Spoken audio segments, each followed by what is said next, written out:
Lebanon और Syria में Hezbollah पर अब तक का सबसे बड़ा हमला हुआ है।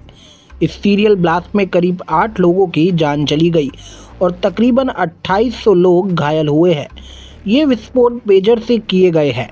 पेजर हमले के बाद में हिजबुल्लाह की तरफ से जो बयान सामने आया है उसमें इजराइल को दोषी बताया गया है।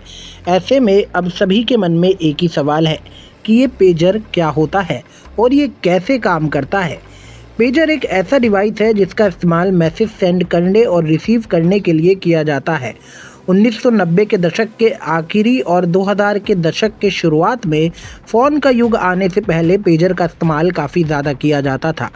इसका इस्तेमाल खासकर डॉक्टर, बिजनेसमैन और इमरजेंसी सेवाओं के प्रोफेशनल द्वारा किया जाता था क्योंकि ये भरोसेमंद माना जाता था।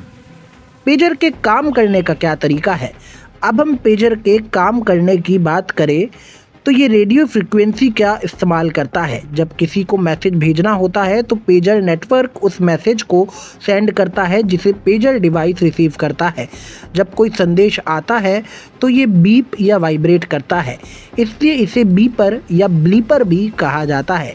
इसमें किसी भी तरह के इंटरनेट और कॉलिंग की भी ज़रूरत नहीं पड़ती। ये पहाड़ी इलाकों या दूर दराज के क्षेत्र में ज़्यादा फ़ायदेमंद होते हैं। मोबाइल फ़ोन के नेटवर्क वीक होने वाली जगहों पर भी पेजर काफ़ी भरोसेमंद डिवाइस था। पेजर भी कोई एक तरह का नहीं होता बल्कि ये 3 तरह का होता है। इसमें पहले आता है one way pager. One way pager में केवल मैसेज को रिसीव किया जा सकता है। दूसरे नंबर पे टू वे पेजर आता है जिसमें मैसेज रिसीव करने के साथ साथ सेंड भी कर सकते हैं। और आखिरी में वॉइस पेजर का नाम शामिल है। इसमें वॉइस मैसेज को रिकॉर्ड करके भेजा जाता था।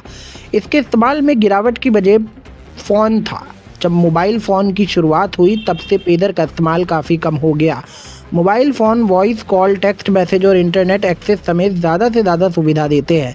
इसके बावजूद अभी भी पेजर का इस्तेमाल कुछ खास जगहों पर किया जाता है। इसमें स्वास्थ्य सेवा, आपातकालीन सेवाएं शामिल है। इसकी बैटरी काफ़ी लंबी टाइम तक चलती है, ये इसकी खासियत है। लेबनान में सिलसिलेवार धमाके, पेजर फटने का सिलसिला सिर्फ दक्षिण लेबनान के बेरूत में ही नहीं हुआ बल्कि सीरिया की राजधानी दमिश्क में भी हुआ। हालांकि इनका निशाना हिजबुल्लाह लड़ाके ही थे। बताया जाता है कि दोनों ही जगहों पर एक ही समय एक ही तरीके के विस्फोट हुए। हिजबुल्लाह ने कहा कि इस मामले के लिए दुश्मन इजराइल को जिम्मेदार मानता है। हालांकि इजराइल ने इस पर कोई भी प्रतिक्रिया नहीं दी। लेबनान के स्वास्थ्य मंत्री फिरास अबियाद ने पुष्टि की है कि देश भर में हुए विस्फोट में सैकड़ों लोग घायल हो गए और ज़्यादातर लोगों के हाथों में चोटें आई है।